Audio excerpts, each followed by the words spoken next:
Thank you all very much for joining our webinar today on mentoring pharmacy students to conduct practice-based research, a webinar based on the book Student Handbook for Pharmacy Practice Research.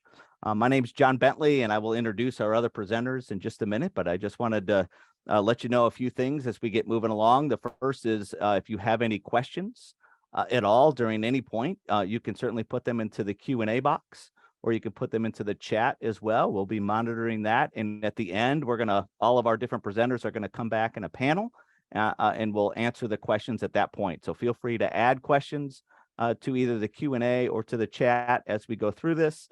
And then we'll come back at the very end and answer questions as a panel.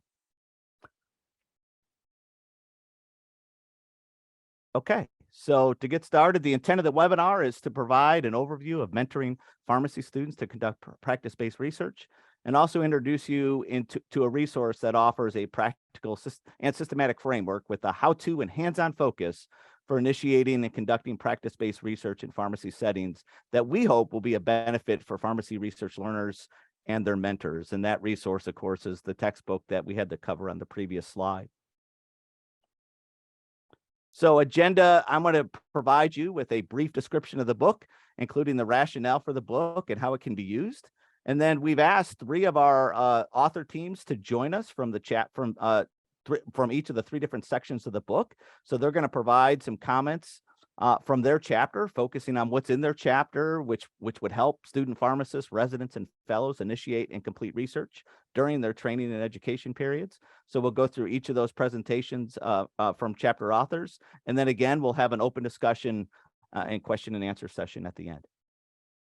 So our webinar presenters, the first 3 on this slide are the editors of the book that we're talking about. Raj Aparasu from the University of Houston, myself from the University of Mississippi, and Adam Pate, also from the University of Mississippi. And I do want to give a shout out to my friend Adam Pate. This is this morning's homepage at the University of Mississippi. And if you notice down here in the lower right, Adam right there on his webpage, on our University of Mississippi webpage, there's a story about him and his great work in a physician practice in Union County here in Mississippi. So Adam, congratulations on that. I think in my 25 years at the University of Mississippi, I made the webpage maybe 1 time. So that's fantastic. Our webinar presenters then, other webinar presenters are our chapter authors, Jordan Covey from Duquesne University, Amy Franks from the University of Arkansas Medical Sciences College of Pharmacy, Spencer Hart from Midwestern University, and Josh Swan, formerly with Houston Methodist, now with Pfizer. And each of these will provide some background on the chapter that they authored in the book. So why this book? Why did we go about doing this? Well, there are several motivations that led us to eventually put this book together. The first is that clinical and translational research is playing an increasingly important role in healthcare and the profession of pharmacy, including pharmacy education. And concurrent with that, pharmacists and student pharmacists are increasingly involved in, or have the opportunity to be involved in, this clinical and translational research across the research and practice continuum. Conducting research with pharmacy learners, however, while can be very rewarding, can also be demanding, time-consuming, stressful, and oftentimes filled with unexpected issues. Their resources are usually limited, and the research time frame are often shortened because of their experiences end at a certain time, and their research projects must be done. Raj and I have another book, Principles of Research Design and Drug Literature Evaluation, that focuses more on reading, evaluating, critiquing the literature, and then applying that literature to patient care.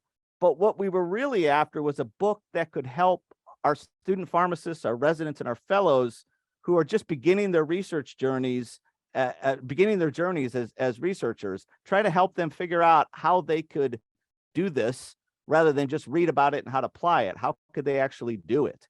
And there are some books out there. There are a number of books out there that talk about reading and applying the literature. And there's a little bit out there about how to do research. Well, there's a lot out there about how to do research, but not focused on student pharmacists and not necessarily focused on practice-based research. So after a number of different discussions that Raj and I had over the years, we decided that we were going to tackle this and realized that there was a gap out there. And we brought in Adam Pate to join us on this adventure. As you're going to see, Adam's got a lot of experience working with student pharmacists and residents as well on research projects. And so we provided this resource for folks to help guide. So a little bit about the book structure. It's broken down into 3 different sections. Section 1 is about planning for practice-based research. In that section, in chapter 1, are how do we create and establish the infrastructure necessary for practice-based research. So Josh Swan is going to share a little bit about some infrastructure-related issues. What do we need to have in place in order for this to happen? That's his chapter 3. Also in this section, there's some beginning issues about how do you come up with a hypothesis? How do you come up with a research question? How do you collaborate with statisticians? How do you work and deal with institutional review boards and other people who need to approve your research?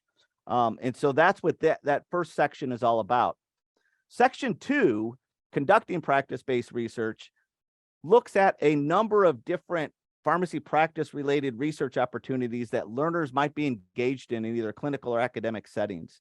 And it breaks down each of those areas. We spend some time talking about common questions that might be asked, practical and technical considerations that might need to be overcome, what mentorship is needed and what experts perhaps are needed to assist pharmacy student or pharmacy learners in that process. And also what's the dissemination research framework for those areas. And so we cover a number of different topics, all the way from case reports and case series to doing implementation research. Amy is going to talk a little bit more about patient-reported outcomes research in pharmacy settings.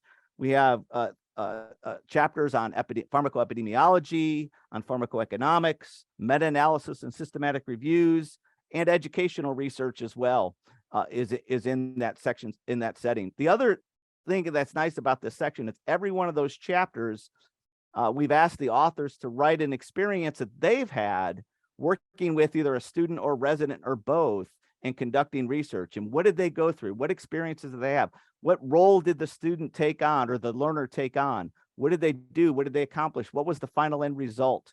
And so we've asked them to share some pearls of wisdom related to the experiences that they've had in those different areas. So hopefully we've given students and mentors some guidance about these potentially broad-reaching areas in practice-based research that people can use to hit the ground running and entering those areas. And then finally, the third section of the book is on presenting practice-based research. So there's some tips on presentations and poster presentations, oral presentations, research manuscripts. We're going to hear from Jordan Covey and Spencer Harp about research manuscripts and that process a little bit later today.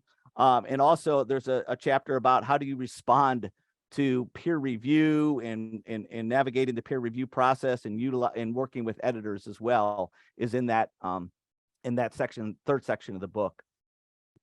So what are some potential uses of this book? Well, we hope that all mentees and mentors can use this text as a resource and a guide to developing better research questions, designing better studies, and ultimately making a greater impact on patient care and student learning. Other uses include as a resource for undergraduate students in the pharmaceutical sciences, graduate students in pharmacy-related disciplines, and research fellows. I know here in our graduate program, we've already shared a couple of these chapters. I'm a little biased on one of them about consulting and collaborating with a statistician. It's one of the chapters I co-authored with Spencer, and I've already shared that with a number of graduate students. Our IRB coordinator has shared, she co-authored the chapter, our IRB coordinator here at the university, and she shared that with a number of people on campus already. And so a number of these chapters have been shared with graduate students and other programs as well. They can be used in a capstone research course, whether that's required or elective, or a standalone project course, so an independent study that may be supplemented by research articles as well. Some programs have capstone or senior honors research projects, and this book can certainly be used as a guide there, and can also be used as a resource to residents and residency preceptors in helping to manage the research component, the research study or quality improvement project of residency training. So 2 major topics form the foundation for this book. One is practice-based research, and the other is working with pharmacy learners in the research process. And I'd like to call on my co-editors and ask a question about each of these 2 topics. So I'm going to start with Raj. And Raj, you wrote the first chapter in this book, chapter 1, and it sets the stage for the entire book, and it defines practice-based research, its scope, and its importance. Can you please share with us how you conceptualize practice-based research and why it is so critical for pharmacy? Thank you, John. And I think thank you for coordinating all these things. I think it's wonderful orientation for the book. And I think we are really sure that this book is going to help a lot of learners, especially interested in pharmacy practice research. I think when I was working on this chapter, I think it's very important for me to define what is practice-based research. I know there are definitions available for clinical and translation research, clinical research, population-based research kind of a thing. For me, I think the way I think we looked at that based on the existing literature is that practice-based research is a component of clinical and translation research, which occurs in clinical practice settings. And those settings can be inpatient setting, outpatient setting, or any practice setting where the patient care is provided. And especially important for pharmacists, because I think we are providing care in diverse healthcare settings. So it was very important to say that I think you can do practice-based research any of the clinical care setting where pharmaceutical care is provided. So that was the kind of a broad definition. The principles are basically the same when we are talking about clinical and translation research or patient-oriented research, and all those things can be done when we are focusing on a specific clinical setting. And the thing is, the reason why it's very, very important is that the biggest component of pharmacists is to provide pharmaceutical care or pharmacist care. And this is more of a process measure. So if you want to do really good in terms of providing that kind of pharmaceutical care or pharmacist care, we need to improve our efficiencies and effectiveness. And the best way to do that is to provide solutions based on research. So whatever we are doing, whether we are doing immunization, whether we are doing any kind of monitoring, we want to come up with the best methodology. And the best methodology can be found out based on what is happening in practice-based research. So I think once pharmacists and pharmacy students are close to that kind of a process, they have the thought process, they have the experience in terms of what is going on. So they are the ones who can make a bigger difference in terms of coming up with the best clinical care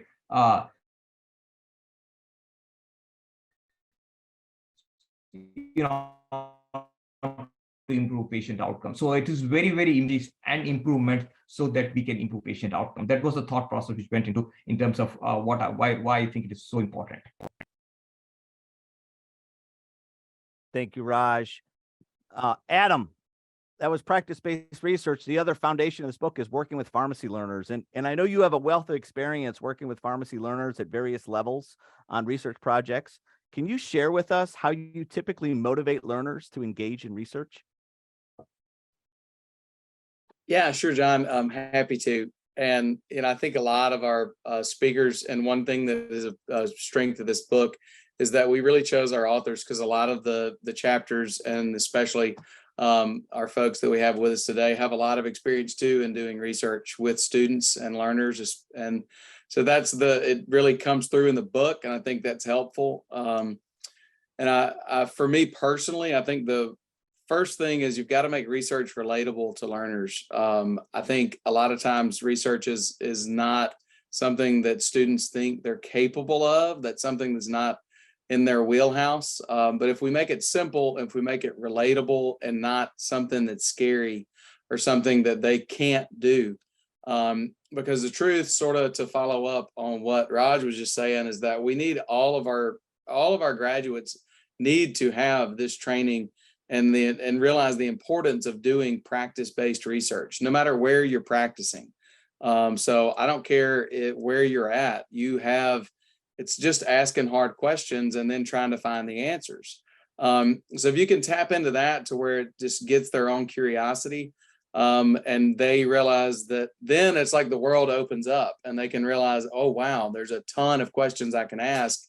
And I found that to be helpful to get them motivated to get into the research and to start thinking about the practice sites, the patients they see, the areas and the troubles and the pain points that come along with practice, to be areas of opportunity to improve it, and the practice-based research to be a way to get there. Great. Thank you, Adam. That was perfect. And you're exactly right. We did recruit very in a very systematic and purposeful way, people who've got experience working with students. And so I'm going to start working through our author list right now. But before I do that, let me also say how much of a pleasure it was to work with both Adam and Raj on this book. I cannot think of a better experience I've had in my career in terms of stimulation, great collaboration. It was a great experience. So thank both of you. So I'm going to, at this point, turn it over to Spencer and Jordan. So Dr. Jordan Covey from Duquesne and Dr. Spencer Hart from Midwestern, they're going to talk a little bit about their chapter 24 on research manuscripts. So Spencer and Jordan. Sure, thank you. I will kick us off with the overview of the chapter. So we know that there's a lot of emotional baggage around writing, as we are in the middle of the 10th pharmacy writing challenge going on right now. So that was part of what Jordan and I try to do with this chapter is try to bring things down to a graspable and digestible approach for writers of any level, really. And just keeping in mind that, manuscripts can take many forms. Even though we focused on scholarly writing, there are lots of other things out there, blogs, newsletters, things like that. We try to emphasize that journal selection is key. So that's, making sure that your paper is meeting and getting in front of the audience that it needs to get in front of. There are lots of reporting guidelines out there. If you go to the Equator Network, there are just gobs and gobs and gobs of different reporting guidelines for every imaginable type of study that can help guide you and provide a framework for writing your paper. Oftentimes issues of authorship come up early, middle, late, whenever you're writing the paper. So keep that discussion open.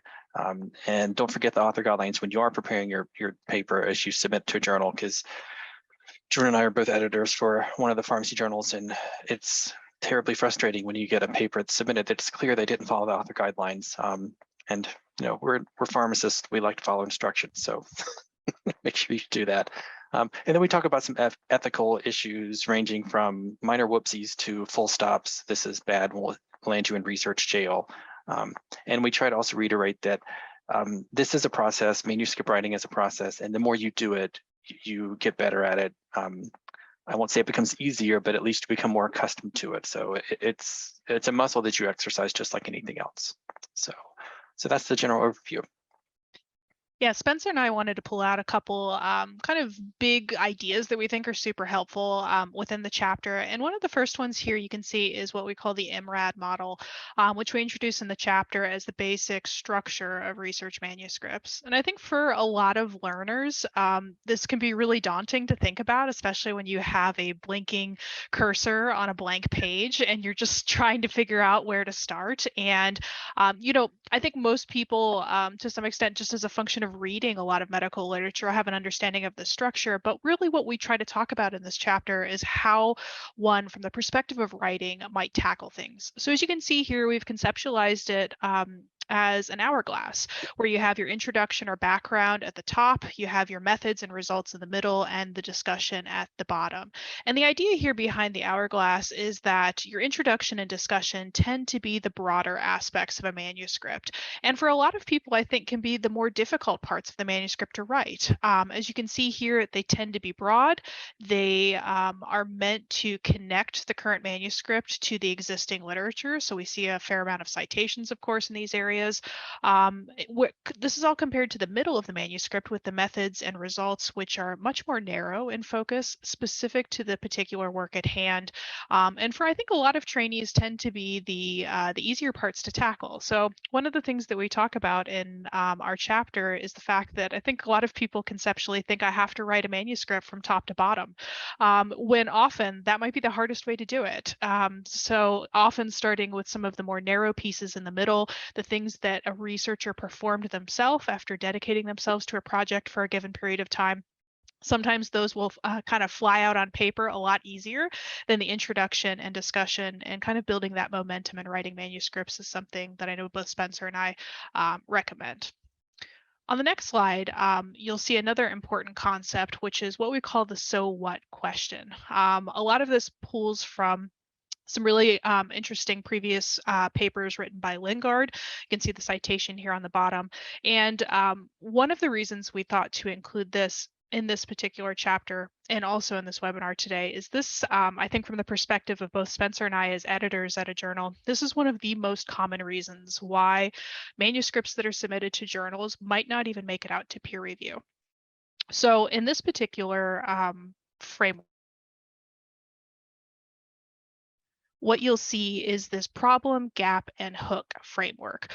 It's meant to give individuals a sense of how to potentially structure a background for a manuscript and really how to convince the reader and potentially the editors and the peer reviewers who will be reviewing the manuscript why they should continue reading forward. As you can see here, it frames things around the problem of why something is particularly important. Secondly, the gap in the literature, what is known and not known on a particular issue. And then lastly, the hook, why we should be doing something about this. A lot of people, I think, early in their writing careers and early as trainees, sometimes think about backgrounds as just kind of a way to deliver a bunch of facts related to a particular topic.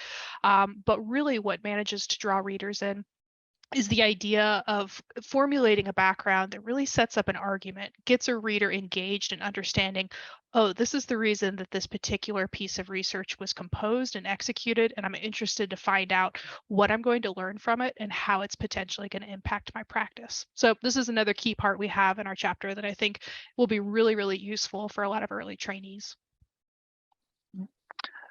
So once you have your story that you're trying to tell, the next step is trying to figure out, well, where do I submit? And we know that there are more than a few journals out there, not just in pharmacy, but in the broader publishing landscape. So you have to ask yourself, given the story that I'm trying to tell, who do I want to read this? You know, what are the eyeballs that I want to get this in front of to advance research, to advance practice? You know, who wants to read my story? We did want to remind everybody that there's a world outside of pharmacy. We tend to get stuck at our own little tunnel, which is not bad, but you know, sometimes when you're preaching to the choir, that limits how much of an impact you have. So don't forget to think about things outside of pharmacy. You know, there are medication-related issues that could be well suited for a nursing journal. I've seen stuff about medication use in OT journals. So there are lots of things outside of pharmacy that that could be a potential benefit for pharmacy writers. You know, open access is becoming much more common. You know, the big caveat there is it can cost a lot of money.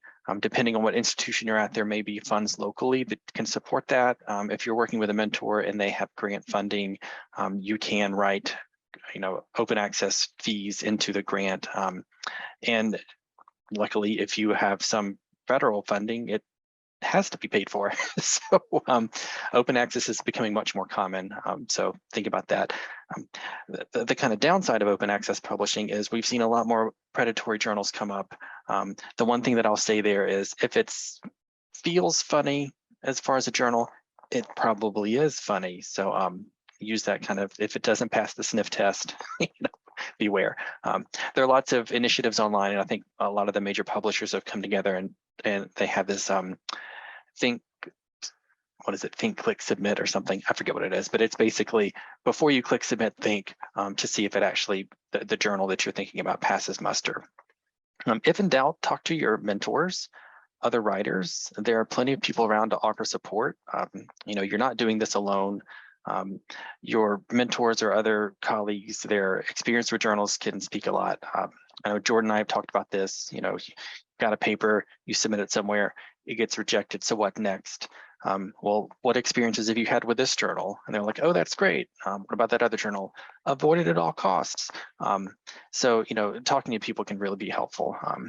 And if you really get into a bind and you feel like you just don't have a place to start, there are lots of online journal recommendation tools. One of the ones that we mentioned in the article, in the chapter, sorry, is what's called Jane. And if you just go to jane.biosemantics.org, you can put in the abstract of your paper and it will, through some, you know, magical processes, recommend a couple of journals for you. So there are other ones out there, but Jane is the one that's not associated with a publisher, so it's much more broad in its scope. So next, we wanted to talk about some common pitfalls that people run into. And full disclosure, this is part of our own emotional baggage. These are things that we all as writers experience. This is not just us coming down on you as editors. These are all things that everybody on the call has probably experienced more than a handful of times in our careers. Make sure you have a clear story, because if you don't have a clear story, there's no way the editors or the reviewers or the readers are going to pick up on your clear story. Think about writing early. As I sit here right outside downtown Chicago, there's that whole old adage of vote early, vote often. Same thing goes here. Think about writing early. Think about writing often. It's easy to think about writing as the last piece. It's not. You should think about it early. One of the things that I know I've told residents in the past is when you're thinking about writing early, so think about writing your IRB proposal. If you do a really good job there on the methods in the background, you're helping your future self by having a good chunk of stuff done that you just kind of copy and paste over into your manuscript. And like Jordan mentioned earlier, don't focus too much on the methods and results. Those are just kind of, I don't want to say plug and chug pieces, but they're very narrow and focused. That's not often where people get, the take-home points and that meaty part of the journal. That's from the introduction and discussion. So the intro and discussion are easy to forget about because they're harder. So don't forget about those. I already mentioned the reporting guidelines. There are a bunch out there. We know the common ones, consort, strobe, things like that. But there are other ones for survey guidelines, for educational interventions, for quality improvement interventions. There's lots and lots and lots out there. If you just Google Equator Network, you can find them there. And the last one, as somebody who falls prey to this often, don't focus on format over content. Get the concepts down. You can always come back and change your font. You can always come back and update your referencing citation style, but don't let the format slow you down. Focus on content first. So those are common pitfalls to think about. And thinking about tips to enhance your writing, I know, as Spencer mentioned, we have lived and breathed these throughout our own careers, and still, I don't know if we're to the point of our career where we're considered seasoned at this point, but nonetheless, still continue to experience these at different times. So one of the things that we try to do in this chapter is to help people kind of realize that, yeah, the process of writing can be really intimidating and scary, particularly as a learner, but even for people across their careers. So we try to add in some tips that we think can help people.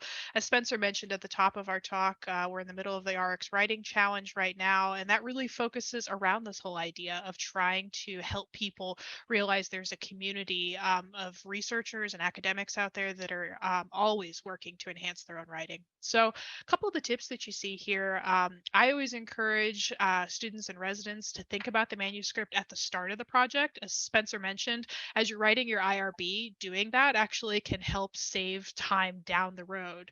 I'm always talking about what I can do to make future Jordan's life a lot easier. And this is one of the things you can do with research, is thinking about the manuscript months before it even might be conceptualized.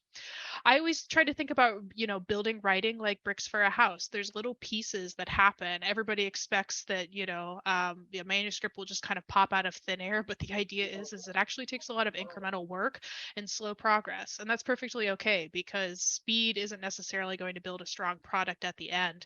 But really kind of quality workmanship is really what's important.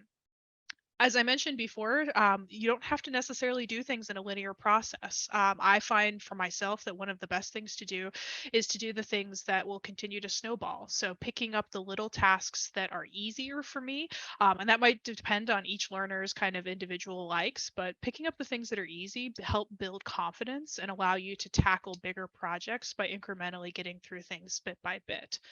I think an important task in all of this is that writing teams are important. None of us really do this alone very frequently. So it's important to know there's a community out there that can help provide feedback, growth over time, and realizing that even the people who have been doing this for 25 years of their career still seek out the help and guidance from others. The last piece that we'll have here in our talk here is just in the chapter, we have on the next slide here a few examples of different learner involvement in preparing research manuscripts. I won't go too much into it today to tell you some stories, but both Spencer and I have had opportunities consistently across our careers to provide research experiences to learners at the student, resident, fellow levels. And as a result of that, we have tried to deliver different ways of training students on the idea of writing research manuscripts. There's different approaches to doing this. Not every skill can be learned in a single project experience, but we hope that every interaction that a learner has is a positive one. So definitely check those out in the book. Spencer, I don't know if you want to add anything into that piece. I think the only thing I'll add is, like we mentioned at the beginning, people think writing, scholarly writing, and they automatically jump to peer-reviewed journals.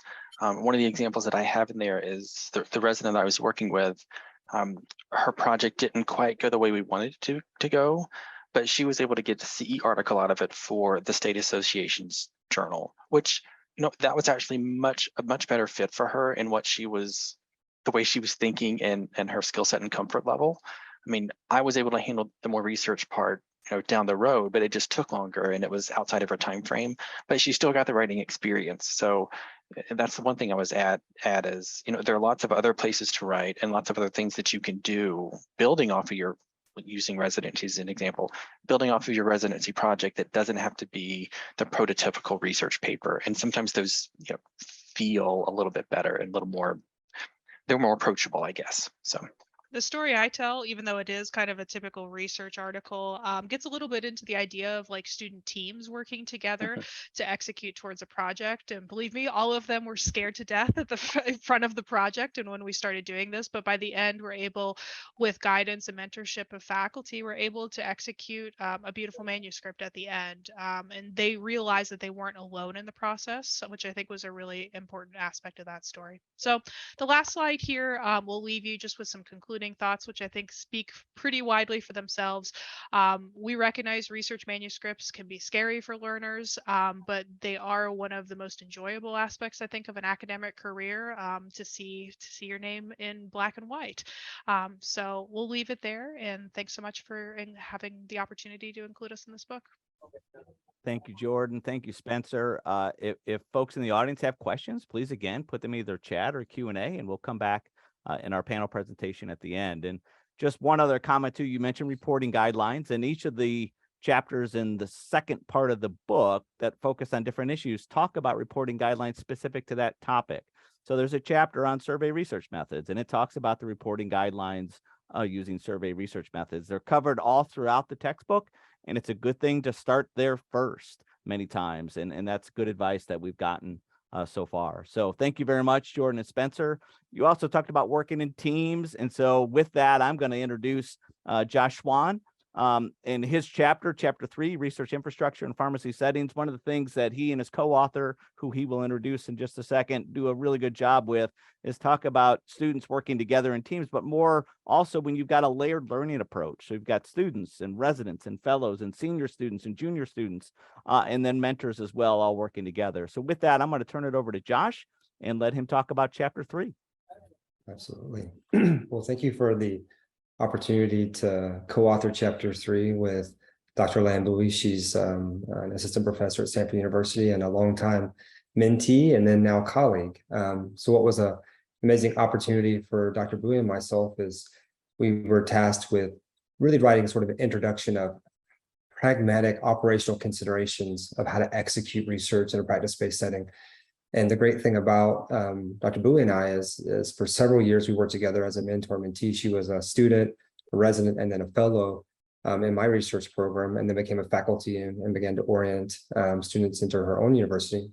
And so I think we were able to tackle a lot of these considerations from the mentee and the mentor's perspective, or the trainee and the trainer's perspective. And really, I think our goal was to create sort of an instructional checklist, an instructional workbook that a learner could have and could review before they go out and they meet with a mentor or go out and try to identify a healthcare setting where they would like to conduct a substantial amount of research, and it would be a pretty large time commitment.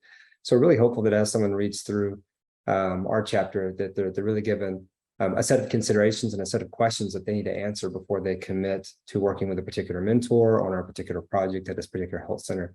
And hopefully we can avoid a lot of pitfalls that I certainly fell into during my career.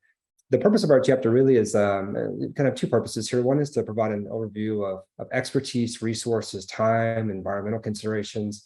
But like I said, very, very pragmatic, very practical, almost like a menu of options, and explaining the pros and cons of each of these options that you might select at the beginning of setting up a project relationship.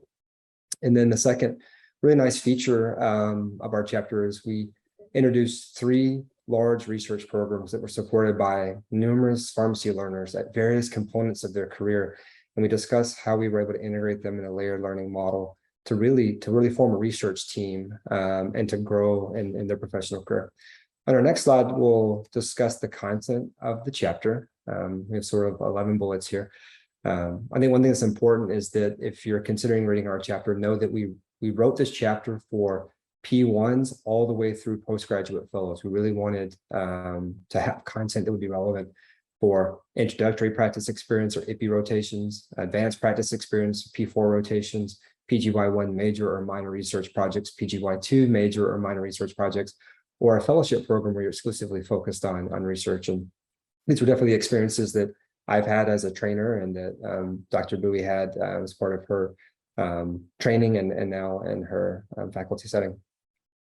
So for the research and opportunities with the pharmacy learners, we discuss, realistic expectations that a mentor and a learner should have about how much can get done inside of an IPI or an API, especially if the API is focused on clinical training and research is sort of a voluntary component to it versus a research-focused API, which is a different experience. We really talk about the pros and cons of these different training models and opportunities and how to leverage them and sequence them together. And that's really the longitudinal experiences. Because in my experience, I was sitting here kind of doing the math in my head. I think I probably, was involved with the orientation and onboarding of over 200 learners over a 10-year period at Houston Methodist. And I learned a lot along that process. And really a very important consideration for me was the longitudinal experience and really maximizing return on investment. And what I mean by that is it would take dozens of hours and weeks and multiple communications to navigate our healthcare system to be able to integrate a learner into my research program. And if that learner was only going to participate for 20 or 30 hours, it absolutely was not a good return on investment for me as the mentor or from the learner. But if we were able to sequence multiple API rotations, IPI and API rotations, recruit the person as a resident, and see their project, see them engage with multiple aspects of that project over various years, and we began to have tremendous return on investment for both us as the research team and program, and also the learner had tremendous growth opportunities. And so the third item here is really just discussing that longitudinal experience and the layered learning model.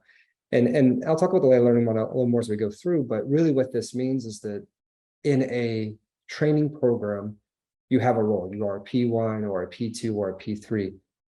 But when you join a research program, you could have a completely different role that doesn't necessarily map where you are as a trainee. So for example, there are several periods in my career where I had P3 or P4 students who've been working on a project for multiple years who became the trainer or supervisor of upperclassmen, P4s or PGY1 residents who were also supporting the project, because those learners had really obtained substantial amount of expertise in the systems, the content, the operational aspects. And so really we began to plug learners into our research teams that fit their experience and their commitment to the project. And they really were able to serve in roles that were separated from how they would be designated from a training hierarchy.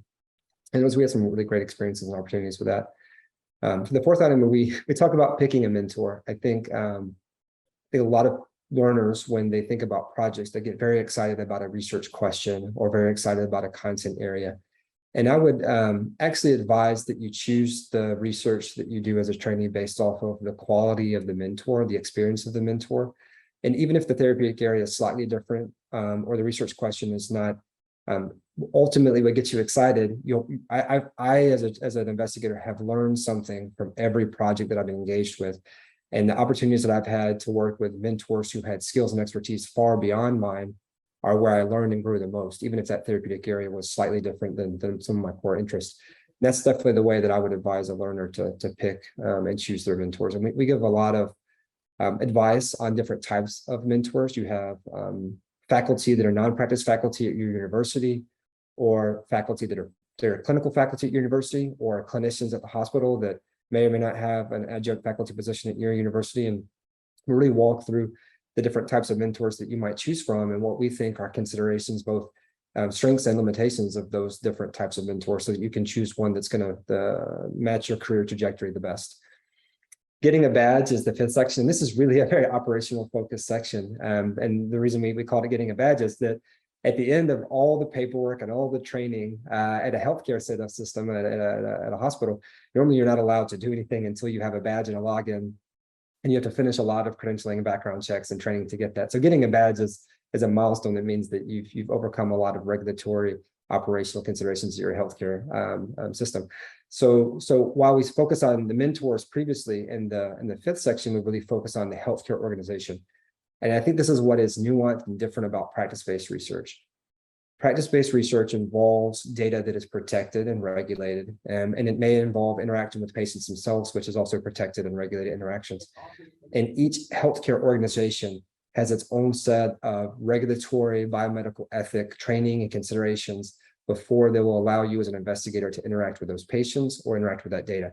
And that training is separate from clinical. So for example, your university may acquire your badge and obtain you to have access to observe patient care for clinical training, but you may need an additional set of training and orientation and credentialing before you're allowed to interact with research data. So the orientations that your universities are providing and the infrastructure that they provide is to get you access to the patient care environment as a clinical observer.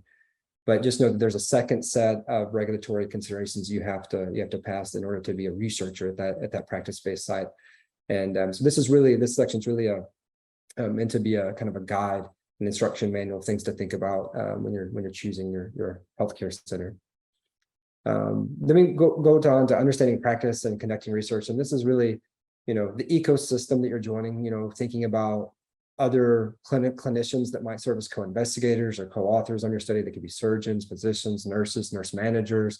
That could be in information technology systems. And so we talk about the different types of disciplines that you'll likely collaborate with. We talk about healthcare, information technology systems, medical records, different types of data standardizations, different types of software that you might interact with to build your study forms and collect your study data and analyze your study data. And really, these systems are what you're gaining the majority of your experience with early on as a learner. You're learning that, you're learning REDCap, you're learning how to analyze data or clean data. And these fundamental skills that you learn in your first few projects as a learner really set the core foundation for your high impact research later in your career. After you've chosen a mentor and you've decided what healthcare organization you're going to conduct your research at, and you understand what systems you're going to interact with, you then have to figure out how you're going to resource your project. And this also goes back to choosing the right mentor. I think a good mentor either has access to all the resources that are needed to be successful, or can obtain access to those resources during the conduct of the project. And so it's even something simple like space. Sometimes it's very difficult to secure a computer terminal that a research learner can use versus terminals that are dedicated for clinical training or for employees of the facility. Are there any pieces of equipment, any consumable material? Are you going to be running assays or handing out flyers that you printed or paying for parking vouchers? You really need to think about all the consumable resources that might be used to execute your research and make sure that you've secured those fundings really early on in the process. And I think a really good mentor thinks about these at the very beginning of the project. As the editors mentioned, I think one of the challenges to being a learner and conducting practice-based research is that you have these very finite timelines. You can go into that healthcare organization and you can participate in research while you're on rotation, or maybe you can volunteer for a few months after that before your badge expires. But at some point, you're going to graduate from your program. A capstone milestone will be due. And so you usually have, even if you were supporting a large multi-year project, you normally will have very discrete, very, very finite timelines that will have to be met. And so we just discussed some of the realistic timeline expectations that need to occur early on in the mentor-mentee conversation. In the next chapter, we talk about some key points and advice. Again, I think identifying and establishing a long-term mentor-mentee relationship is critical for high-impact research.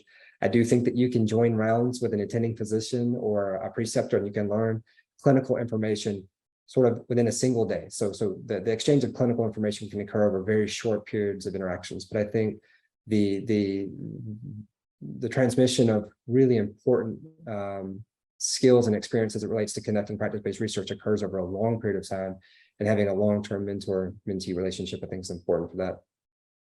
Please don't underestimate the amount of time that it will take to complete regulatory and human resources onboarding and research credentialing, specific for your research project.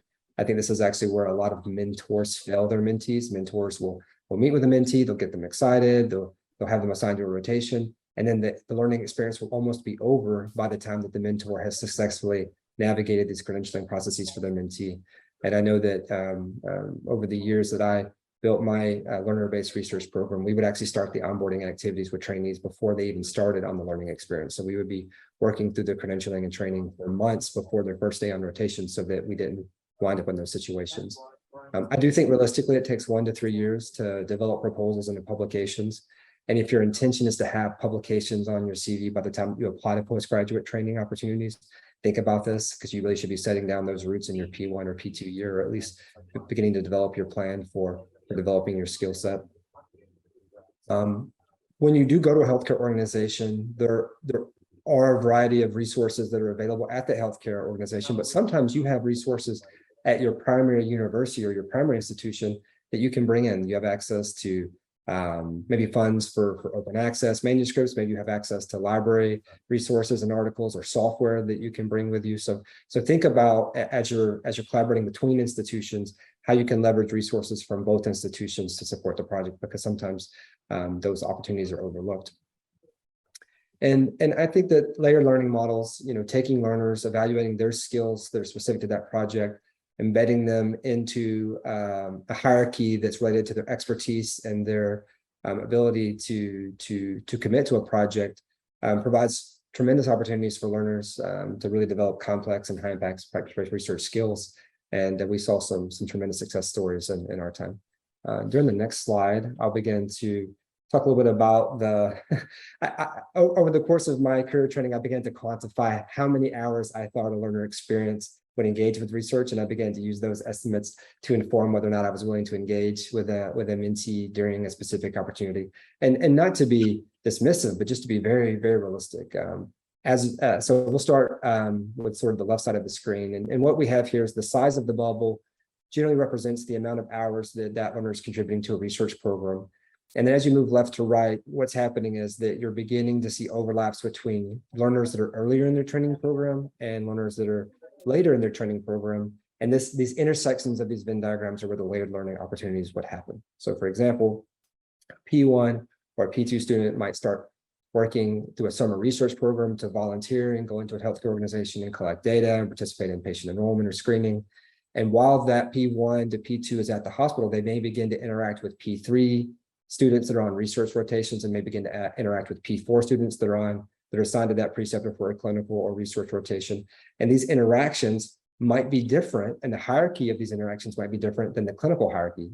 Traditionally, as the student progresses through their training program, they become more advanced clinically, and then they will serve as a mentor for prior subordinate trainees. But in the layered learning model, where you are at in hierarchies based off of the skill set that you've developed for that research project. So these interactions are not always following the same hierarchy as the training program, which are very interesting. We saw multiple experiences where we would recruit PGY1s during a major project. We estimate they spend about 25% of an FTE or 500 hours on their major PGY1 project. And during the course and execution of that, we allowed our PGY1 residents to recruit and interview and select students that were slated to do P4 rotations at our hospital. We had a longitudinal advanced practice experience program where students would apply and interview and be selected for a sequence of 4 or 5 longitudinal rotations at our hospital. And they had a major project expectation as well. And we allowed our PGY1 residents to recruit from that group of P4 students, those that would serve as research assistants on their projects.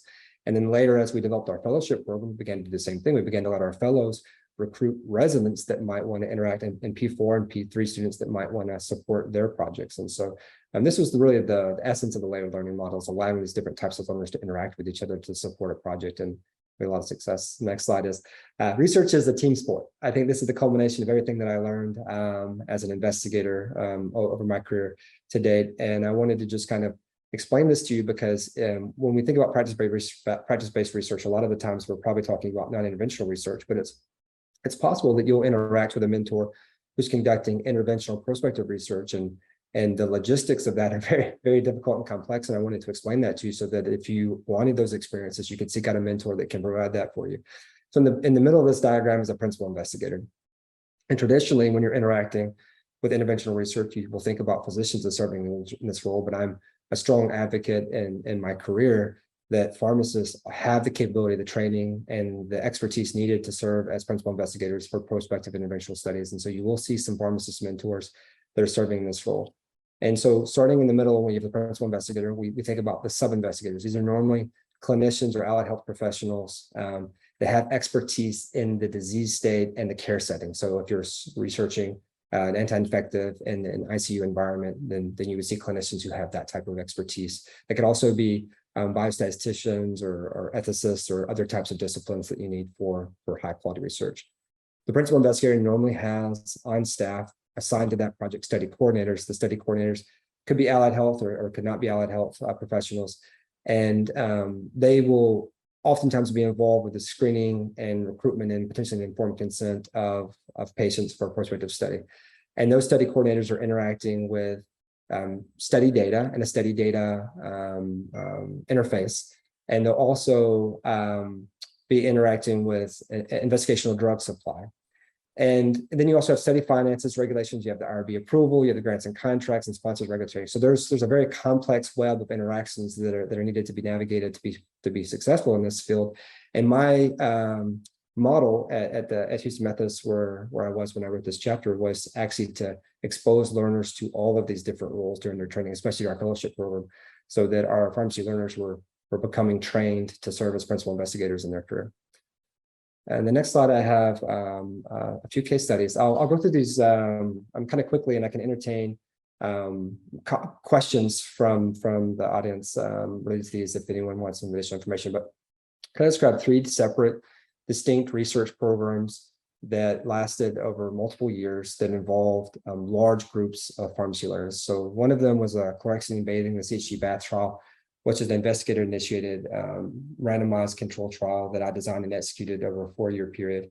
And this was really my introduction to layered learning model and to really leveraging the power of pharmacy learners to support my research program. But we had over 20 pharmacy learners, P2s, P3s, P4s, PGY1s, and PGY2s that supported this program as part of their official pharmacy training activities and also as volunteer training activities. This is really where my relationship with co-author Dr. Bowie really was formed. She joined and supported this trial through summer research experiences, starting with her P2 year. And then she and I continued to interact with each other for the 9 years following that. And several of the key trainees were involved with authorship in our critical care medicine publication. The MINS2 trial was a multi-center randomized control trial that was coordinated from Vanderbilt University. We ran an enrollment site at Houston Methodist. And in this trial, we interacted with over 30 learners over a 4-year period, predominantly P4s who were enrolled in a longitudinal advanced practice experience sequence of rotations at our health system and our clinical pharmacy fellows. And so these P4s would volunteer for sort of a research track experience, and they would be involved with patient screening. They would support enrollment activities, and they would be involved with data collection for patients who randomized in this trial. And several of our key trainees were involved with our New England Journal of Medicine publication for this. And then the last case study was the human rabies immunoglobulin study, which was really probably the most interaction we had between residents and fellows. Early on in my career, I didn't have fellows. So you can see the chlorhexidine bathing trial, we didn't have fellows at that time, but we developed a fellowship program later in my career. And we had fellows supporting a trial, but we also assigned this trial to a PGY1 as our major research project, as a kind of a proof of concept of how do we collaborate between our fellowship and residency program. And one of the interesting outputs of that is that the resident started in June and the publication was published, not accepted for publication, but published in January of their PGY1 year. And this was a tremendously fast and quick publication. Usually our research would indicate that most residents publish their paper 2 years after graduating from their residency program. And we had one published on the 7th month of the residency program. So it really showed us the power of layered learning and when you begin to integrate our different training programs. Thank you very much, Josh. That was great, and great success stories as well. Thank you for sharing those with us. And Again, I remind the audience members that if you have got questions, please feel free to put those in the Q&A or the chat box, and we'll come back as a panel and talk more about those at the end.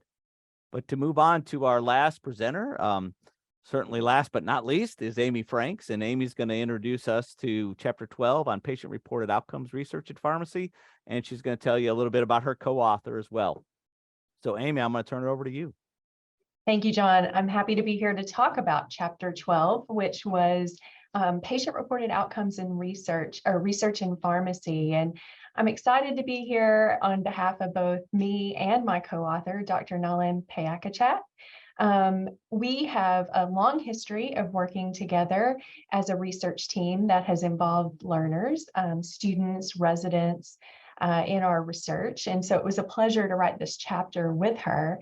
And just to kind of start off, I want to talk just in general about what patient-reported outcomes are and why they might be important to the research that you're considering.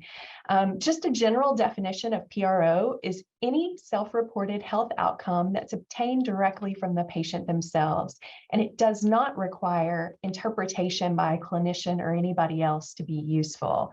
And so examples of that might include symptoms that the patient is feeling. They may be able to describe a condition's severity. They may be able to tell you a little bit about their functional status through activities of daily living, quality of life, those kinds of outcomes.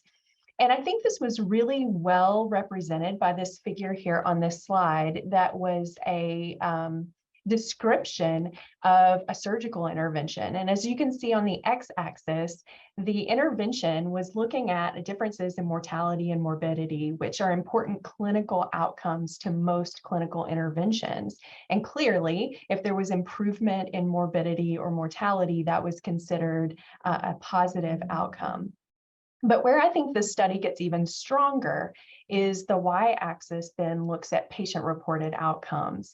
And regardless of the success of the clinical intervention on clinical outcomes, we have to think about what the patient tells you about their own outcomes. So in this example, quality of life. If there was success with the intervention from a clinical point of view, but the patient reports a poor quality of life or no improvement in quality of life, then that may not be as successful.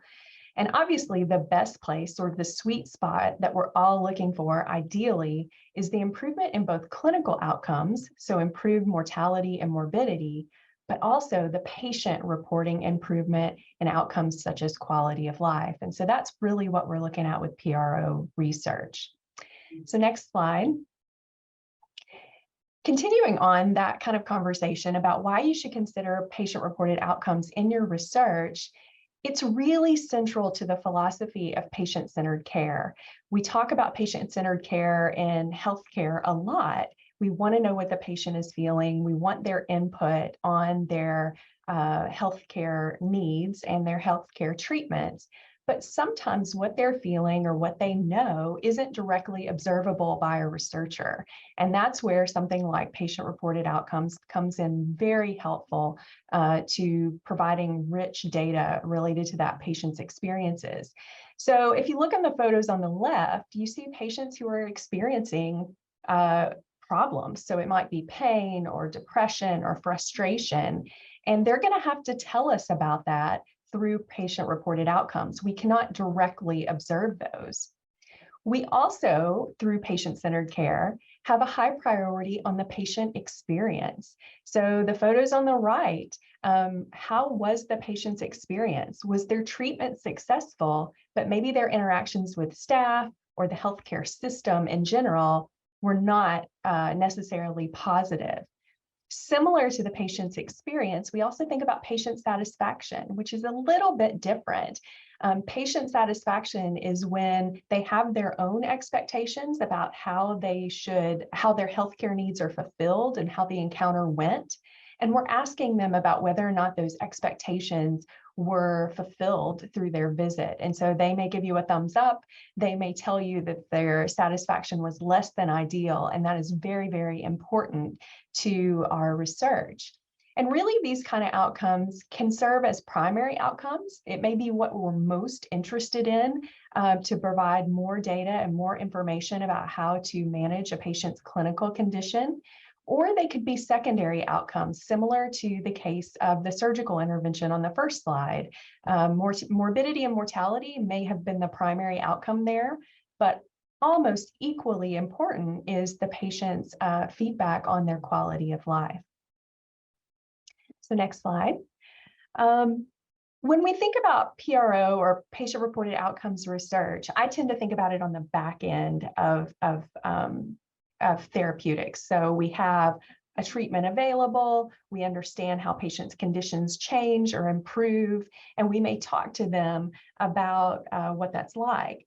But really, PROs have application all the way across the healthcare system, everywhere from the initial disease epidemiology and progression. We would want to look at patient-reported outcomes there, to drug development, which is an area that might surprise some people, in that when individuals are developing drugs, they're looking at both clinical outcomes, but they're also looking at patient-reported outcomes to look at the success of those therapies.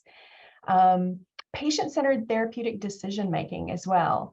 This might be, for example, in a hospital or a clinic where we are developing a flow chart or an algorithm or a way to manage certain conditions within patients. And we need to know what's important to them and how to go about how to prioritize the therapeutic decisions that we're making on their behalf. That could go through health technology or even outside of health technology. But importantly, we are thinking about performance measures. And again, that goes back to that patient experience and whether or not we can help incentivize or help improve patient-centered care. So where do we get patient-reported outcomes data? Importantly, we get patient-reported outcomes data from the patient themselves. Ideally, they're able to self-report that data so that we're getting it from them as close to their own words as possible. So again, in the photos here, you see patients working on iPads, providing information back to clinicians and researchers. And in the bottom photo, you see a pediatric patient using a simple pain chart. We've all seen pain charts like this, where we say, point to the face that describes your pain. That is a patient-reported outcome. On a scale of 1 to 10, how severe is your pain? Or can you point to the face that describes what you're feeling right now? Those are considered patient-reported outcomes, and they're very simple. They're much more sophisticated and much more developed measures as well. Sometimes we will provide interviewer-administered instruments. So we would sit down with a patient either in person or on the phone and talk to them and get their input and provide data back to us through an interviewer-administered questionnaire or through, say, an interview itself. Occasionally, we'll have patients who are unable to provide their own information to us. So for example, babies or toddlers, or maybe a patient who is cognitively impaired, they may not be able to provide PRO data.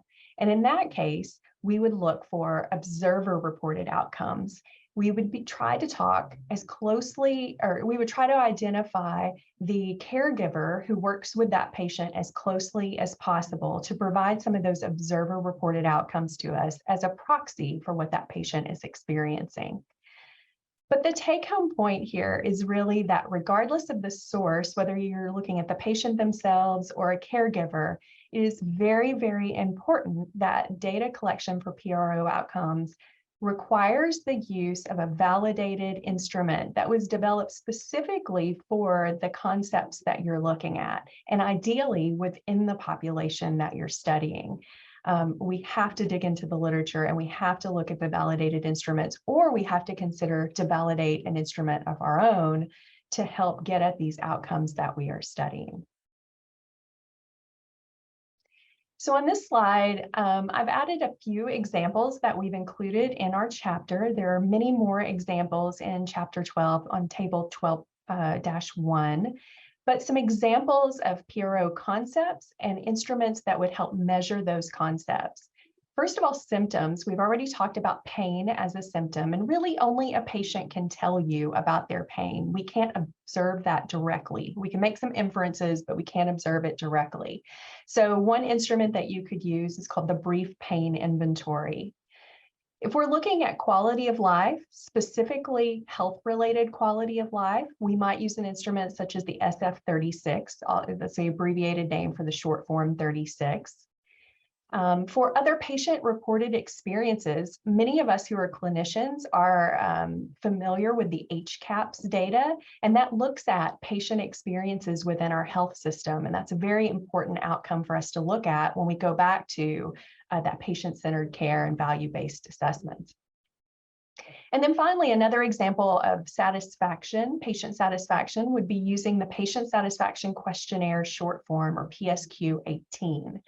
These are all examples of PRO instruments, and it's important to recognize that there are both generic PRO instruments, such as the SF-36, and then there are more specific instruments that are applicable to a patient population with a certain condition. So for example, a patient population that has cancer, you might want to use a specific instrument related to patients who have had cancer, and it's validated in that population. This is an example of one of the figures in our table, and it's adapted for sort of a horizontal setting on a slide. When you see it in the book chapter, it looks a little bit different, but the points are all still there. And the take-home point for this particular figure is to think about PRO research on both the research setting, so primarily for the purposes of exploring, but then also integrating that into the clinical practice setting. And so you can see along the left side, the steps that you would go through as you think about PRO research. And it's not totally different from any other type of prospective research, but we are specifying it to that patient-reported outcome. So first of all, we'd want to think about what are our goals, and specifically what are our research questions that we want to answer using patient-reported outcomes research. Next, we'd have to think about, okay, what patients are we specifically interested in studying? What's the setting, whether that's in the home or in a clinic or in an inpatient setting? And then the timing of those measures once we decide on what they are. So would we want to administer that measure once? Would we want to do it before and after? Would we want to follow patients longitudinally over the course of their condition? And then importantly, we do have to figure out which of the instruments we would want to use. And I use the abbreviation here, PROMS, a patient-reported outcome measure. Some of the instruments that we look at, we want to look at the ones that are validated in the literature and that answer specifically the research question that we have in that patient population.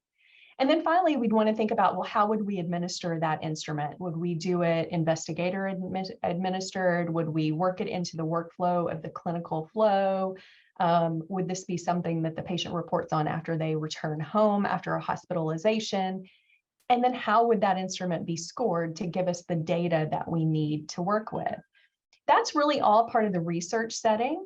And we would develop those instruments and validate those instruments and look at the impact of those instruments on practice. So once we have data related to patient-reported outcomes, then we can apply that to practice and think about, okay, well, how does practice change? What would we want to see change? And does it in fact change after the development of these measures?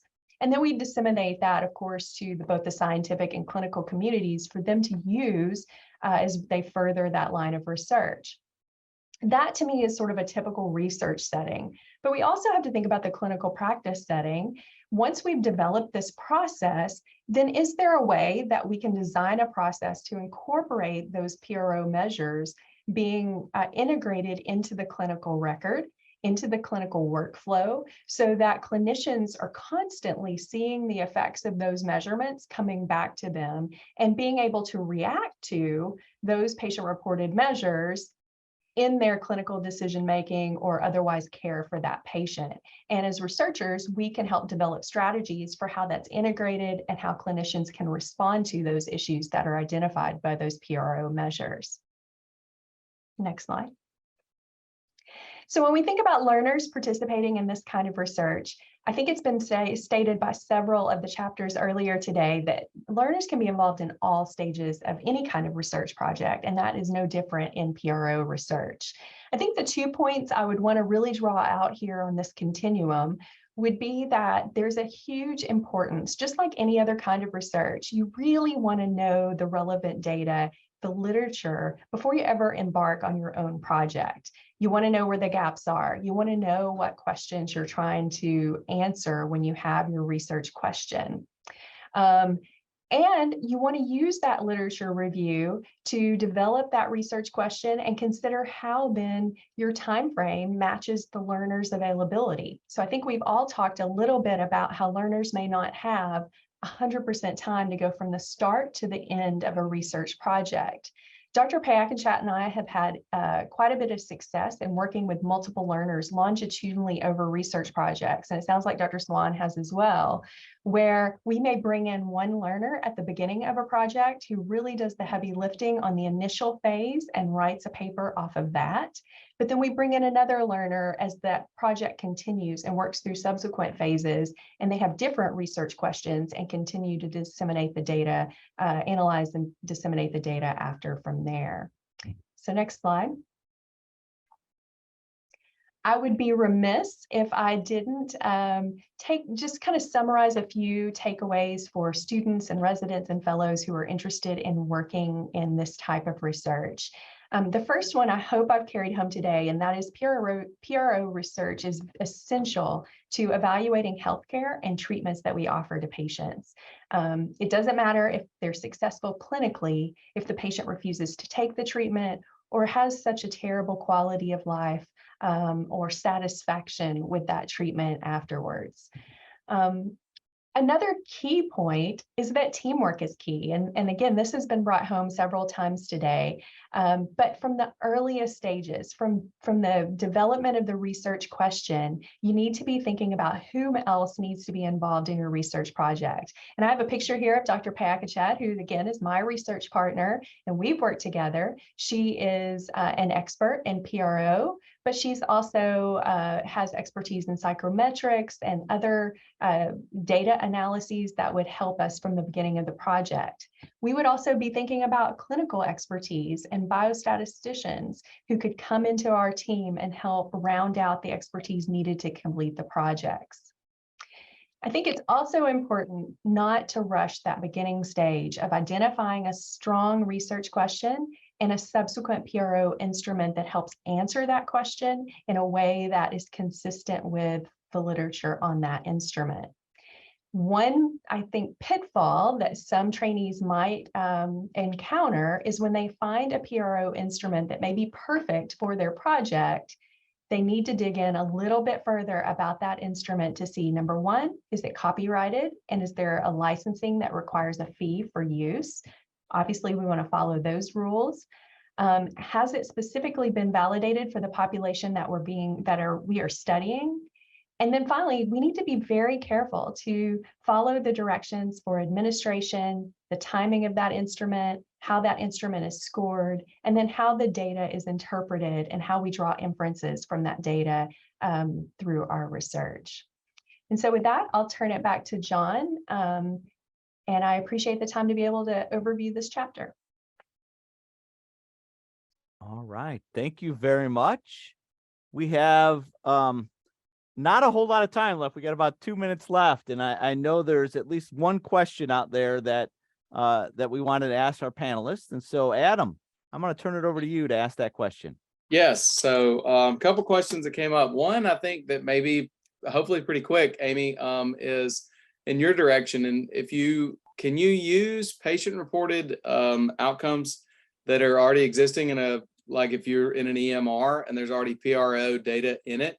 Is that fine, even if your researchers didn't actually get it or get the answers to that? Absolutely. I mean, to me, it's like any other retrospective a project where obviously you need to get institutional permission to use that, work through all the processes, IRB, et cetera. But the data is there and you can use that to answer your research questions and then perhaps improve the way that data is collected or how it's used in the clinical setting. So absolutely, I think that's fair game. Amy, you mentioned something too about developing your own measure.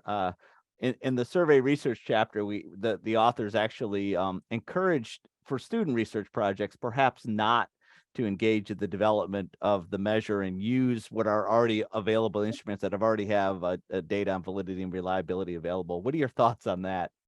Agree completely. I think it's a surprisingly long and arduous process to validate your own instrument. There are lots of steps involved, and I think that's one of the first things that reviewers are going to be looking for when they're analyzing your research is, are you using something that's validated to answer what you're trying to answer? And if you can't do that, or if you can't do that well, it really throws off your whole research line. And so I agree. I think from this standpoint, when you have a limited amount of time and you're really trying to learn the research process, it's much better to dig into the literature and find a validated instrument that maybe you can do slight adaptations on or use without adaptation to answer your question. So I agree, John. Thanks. Hey, I really want to continue this discussion, but I know we have run out of time, and I first want to thank all of our panelists and our chapter authors. For sure, you guys did a wonderful job.